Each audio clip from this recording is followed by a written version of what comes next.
আসসালামু আলাইকুম। বাংলাদেশের গোয়েন্দা সংস্থা যারা আছে এদের উচিত এই গেল কয়েক বছরে যারা আছে এদের উচিত গলায় দড়ি দিয়ে মারা যাওয়া। আমি হাসিনার সময় হাসিনা তো ইচ্ছা করেই করতো, হাসিনার পরে যারা ছিল ডিজিএফআই, এনএসআই, পুলিশের বিভিন্ন গোয়েন্দা সংস্থা যারা আছে, রাজনীতিবিদ, এদের এদের সবার বাংলাদেশের এদের গলায় দড়ি দিয়ে মারা যাওয়া উচিত। আমি পিনাকি দাদা এই রংপুরের গাইবান্ধার এটার পলাশবাড়ির রাম মন্দিরের কথা যখন ভিডিওটা লিঙ্কটা আমার পাঠানোর পরে আমি একটু পরে লিঙ্কে ঢোকার পরে দেখি এটা দেখে আমি বিশ্বাস করতে পারছিলাম। আমি মনে করছিলাম যে বোধহয় এটা এআই দিয়ে বোধহয় বানানো। এই দেশের রাজনীতিবিদ, এই দেশের ধর্মীয় নেতা, এই দেশের সাংবাদিক, গোয়েন্দা সংস্থা কোথায় আছে? তাদের চোখের সামনে দিয়ে, ভাই আপনারা সারাদিন পূজা করেন, আপনারা মূর্তি বানান, আপনারা মন্দির বানান, আমাদের কোনো সমস্যা নেই। বাংলাদেশের এই বাংলা, বিহার, উড়িষ্যা, এখনো পর্যন্ত কলকাতাতে আপনি খুঁজে দেখেন তো রাম মন্দির আছে কিনা এরকম একটা। এই পুরো বাংলা, বিহার, উড়িষ্যার বৃহৎ বাংলা যেটা, আপনি খুঁজে দেখেন তো যে কোন জায়গায় ওদিকে আপনি আসামে যান, মণিপুরে যান, নাগাল্যান্ডে যান, কোন দিকে আছে আমাকে বলেন। রাম মন্দির কেন বানাইতে হবে? এটার পেছনে একটা বিশাল আকারের পরিকল্পনা ভারতের ছিল। সবার আগে প্রশ্ন হলো যে যেই ব্যক্তি আলু পটল বিক্রি করা এক ব্যক্তি ভ্যানে করে যে সবজি বিক্রি করতো, সে হঠাৎ করে এরকম বিশাল মন্দিরের তার কাছ থেকে টাকার হিসাব নিতে হবে যে সে টাকা কোথায় পাইলো। এরপরে আস্তে আস্তে যাইতে হবে গোয়েন্দা সংস্থার যে কিভাবে হইলো, কারা ফান্ডিং করলো, কেন ফান্ডিং করলো, এটার পেছনে কি। আপনাদের নিশ্চয়ই মনে আছে যে ভারতে এক রাম মন্দিরের কথা বলে তারপরে তারা অযোধ্যাতে একটা মসজিদ ভেঙে ফেললো এবং সেখানে সবশেষ তারা মন্দির বানিয়েই ছাড়লো। মসজিদের জন্য জায়গা দিয়েছে অন্যদিকে, বাট ওইখানে তাদের মন্দির বানাইতেই হবে, ওইটা তাদের এখন আপনি আমরা থাকবো না। অনেক বাংলাদেশের বহু পয়সাওয়ালা, বহু ক্ষমতা সম্পন্ন লোকজন এখন কথা বলার সময় জায়গায় জায়গায় তারপরে বলতে পারে, বাট আপনি অনেক টাকা পয়সার মালিক হয়েছেন, বিশাল ক্ষমতার মালিক হয়েছেন, আপনি আপনার সন্তানকে এই দেশে রেখে যাবেন। আজ থেকে 50 বছর, আজ থেকে 100 বছর, 200 বছর পরে বলবে যে এই যে এটা হচ্ছে গিয়ে রামের পুণ্যভূমি, এই দেশ পুরোটাই আমাদের দিয়ে দাও। একজন হিন্দু নেতা তার বক্তব্য শোনার পরে শরীরের প্রতিটা লোম দাঁড়িয়ে গিয়েছে। বক্তব্যটা শুনেন। রাম মূর্তি কতটুকু হবে, কত ইঞ্চি হবে, সেটা ঠিক করবে দেশের হিন্দুরা। তোরা ঠিক করার কে? রাম মন্দির দেখা গেল কি দেখা গেল না? তোরা যদি রাম মন্দিরকে ভয় পাস, তোরা প্রয়োজনে পলাশ বাইরে যাস না, তোরা প্রয়োজন বোধে গাইবান্ধা থেকে অন্য জেলায় চলে যা। রাম মন্দির প্রতিষ্ঠা হবে। এই বাংলাদেশের রাম মন্দির প্রতিষ্ঠা কেউ ঠেকাতে পারবে না। বাংলাদেশে এমন কোনো শক্তি নাই যে রাম মন্দির প্রতিষ্ঠা ঠেকায়। রাম মন্দির আপনারা প্রতিষ্ঠা করেছেন, রাম মন্দির হবে এবং আগের চাইতে অনেক সুন্দরভাবে রাম মন্দির হবে। সারা বাংলাদেশের লোক সেখানে যাবে।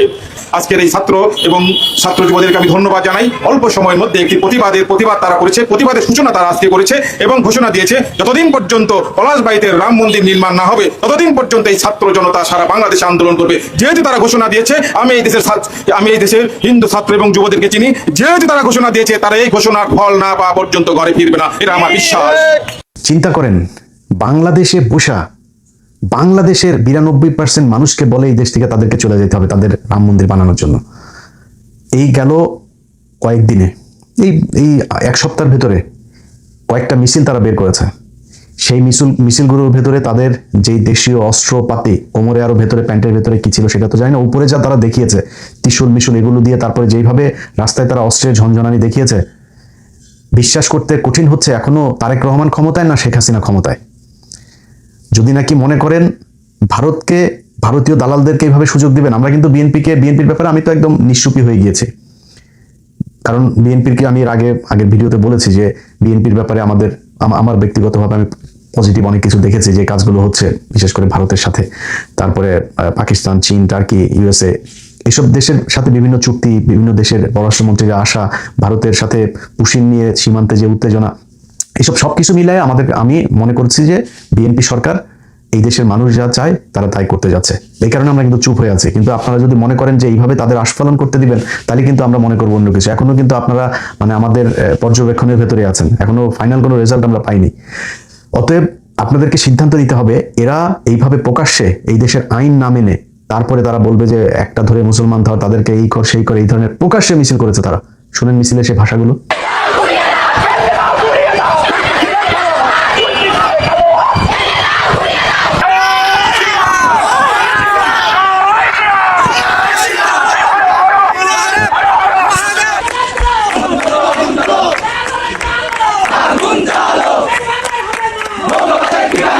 এটা এই সম্প্রতি এই মিছিল হয়েছে।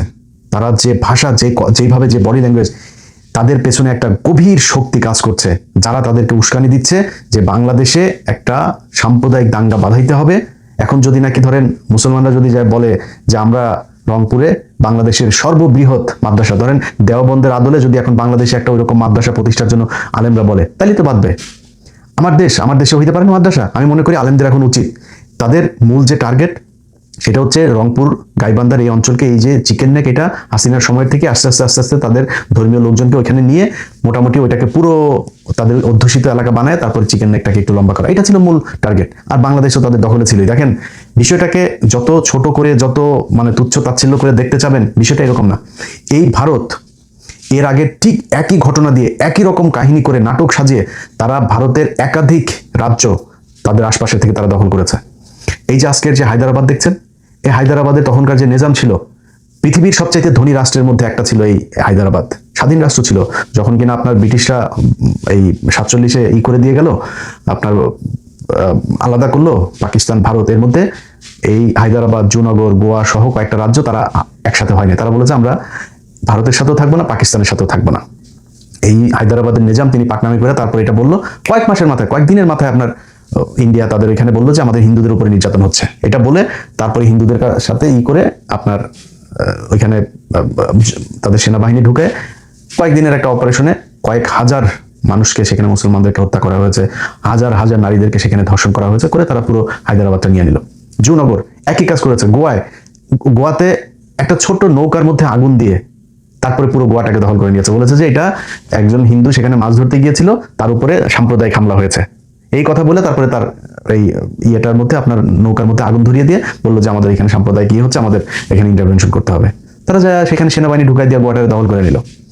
এরপরে সিকিম কিভাবে করেছে, পরবর্তীতে আরো কয়েকটা রাজ্যের, এগুলো আপনারা জানেন। সো আমাদের এখানে তারা যেটা এখন করতে চাচ্ছে, এই সাম্প্রদায়িক দাঙ্গা বাধায় তারপরে এখানে একটা মিলিটারি একটা ইন্টারভেন করতে চায়। সো আমার প্রথম কথা হচ্ছে যে সরকারের কাছে, সরকার কি মানে সেই আগের মতো পায়ে ধরে থাকতে চায় নাকি সম্মান নিয়ে থাকতে চায়, সেটা আমাদের কাছে পরিষ্কার হইতে হবে।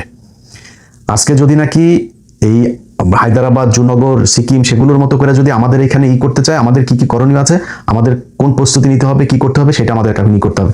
আপনি এই যে এই ধরনের তাদের কিছু নেতা আছে, যেমন গোবিন্দ বাংলাদেশের বিভিন্ন আপনার সামাজিক সাংস্কৃতিক অনুষ্ঠানে যাবে, ইভেন তার অনেক মুসলমানের সাথে তার বিশাল ভালো সম্পর্ক, এমন ভাবে কথা বলবে মনে হবে যেন তিনি জামাতের প্রশংসা করে। সে বোঝায় যে সে খুবই অসাম্প্রদায়িক একজন মানুষ, এবং খুবই এই গোবিন্দর পরিচালিত তার যুব জোট, তারপরে হিন্দু এই যে লাভ জেহাদ, তারপরে হইল গিয়া তার কুরুক্ষেত্র, এরকম কয়েকটা গ্রুপ খুলে তারা সেই গ্রুপের ভেতরে একদম ওপেনে ডিক্লেয়ার দিয়ে মুসলমান মেয়েদেরকে তারা এই প্রেমের ফাঁদে ফেলে তারপরে সেখানে করে। এক হিন্দু আরেক হিন্দুকে সাহায্য করে মুসলমান মেয়েদেরকে তার গর্ভে সন্তান দিয়ে তারপরে তাদের ভেঙে যাওয়া, তাদের পরিকল্পনা, মানে এটা তাদের বিশ্বাস যে তারা মুসলমানদের পেটে এইভাবে তাদের সন্তান দিতে দিতে একসময় এখানে সব নাকি তাদের ধর্মের লোক হয়ে যাবে। একদম ওপেনে তাদের গ্রুপের মধ্যে আমি 15 মিনিটসের প্রোগ্রাম করেছি সেগুলো নিয়ে। তাদের গ্রুপে কোনো ব্যবস্থা নেয়নি তখনকার সরকার, এই ইউনূস সরকার কোনো ব্যবস্থা নেয়নি। এবং এখনো পর্যন্ত আপনার এই যে গোবিন্দ, সে বাংলাদেশে যে সুন্দর করে কথা বলে না, তার আমি 2024 সালে যখন হাসিনা পালায় গেল, এই হাসিনা পালানোর 15 দিনের মাথায় সে ভারতীয় একটা চ্যানেলে গিয়েছিল, তখন বাংলাদেশের একটা চ্যানেলেও আবার সে করেছিল, সেখানে সে বলছে যে না, হিন্দুদের উপরে কোনো ধরনের নির্যাতন হচ্ছে না, আমরা সবাই অসম্প্রদায়, এই দেশে এগুলো যেগুলো করা হচ্ছে সেগুলো রাজনৈতিকভাবে। সে ভারতীয় এক চ্যানেলে গিয়ে, তাদের জাতীয় চ্যানেল, সেখানে গিয়ে সে কি বলে এসেছে আপনি শুনেন, তারপরে বুঝতে পারবেন যে সে কত বড় মানে হিপোক্রেট এবং কত মানে গভীর ষড়যন্ত্র সে ভারতের সাথে করে। তার বক্তব্যটা শুনুন। बांग्लादेश में हर दिन किसी न किसी जगह पर हमला हो रहा है। जमीनों पर कब्जा, लड़कियों का अपहरण, बलात्कार, झूठ धर्म का अपमान करने बयाने गांव के गांव जला जा रहा है। घर व्यवसाय लूटपाट धर्मांतरकरण किया जा रहा है। परिणाम स्वरूप हिंदू देश सरकार भाग गया है। এটা হচ্ছে এই গোবিন্দদের আসল চরিত্র। আমরা বাংলাদেশে, আমি একজন মুসলমান হিসাবে আমি কোনো ধর্মের সাথে আমি কোনোদিনও মানে কেউ কারোর ধর্ম পালন করতে বাধা দেখ, আমি কোনোটাই চাই না। মুসলমানও অন্য ধর্মের বাধা দেখ, সেটাও চাই না। আমি খুবই লিবারেল একজন মানে ধর্মীয় মানুষ। সো আমি যেটা মনে করি যে এই বাংলাদেশে যেসব হিন্দুরা আছে আমরা তাদেরকে রেসপেক্ট করি, তারা ধর্ম পালন করবে, আমরা সেটাতে রেসপেক্ট করি। কিন্তু গেল 15টা বছরে আপনারা একটু ক্ষমতা পাওয়ার পরে আপনাদের যে চরিত্র বাংলাদেশের মানুষ দেখেছে, সেটা বনজ কুমার থেকে সেই বিপ্লব সরকার থেকে শুরু করে এই দেবাশিস সহ সবাই তাদের আসল রূপ দেখিয়ে দিয়েছে। বাংলাদেশে তারা ব্যবসা প্রতিষ্ঠান খুলেছে, তাদের সব প্রপার্টি নিয়ে জমিয়েছে ভারতে, সব কটার ভারতে বাড়ি আছে, কলকাতা, দিল্লি, বিভিন্ন জায়গায় তাদের বাড়ি আছে, সেখানে গিয়ে তারা বাড়ি করেছে, তাদের বাংলাদেশে কোনো কিছু জমায় না। এটা তাদের চরিত্র। এবং বাংলাদেশের মেয়েদেরকে ধর্ষণ করা, বাংলাদেশের মেয়ে এই মানুষকে গুম করা, খুন করা, সবকিছুর সাথে তারা জড়িত ছিল। আমরা এটা 15 বছর দেখেছি, সেটা ভুলে যেতে চাই। কিন্তু ফার্দার যদি আপনারা এই ধর্মীয় বিভাজন তৈরি করে তারপরে বাংলাদেশকে ই করতে চান, তাহলে কিন্তু এই দেশের সরকার টরকার কোনো কিছু মানবো না। আমরা কিছু বললেই তো তারপরে আবার বলে ফেলেন আমরা মব সৃষ্টি করতে চাই, এই কথা বলে বলে তারপরে আমরা খুব চুপচাপ হিসাব করে তারপরে চলতাম। অথচ এই সরকার আসার পরে এমন কোনো দিন নাই চাঁদাবাজিতে মানুষ মারা যায়, এখন তো আমরা কিছু বলি না। এখন এত মারামারি গ্যাঞ্জাম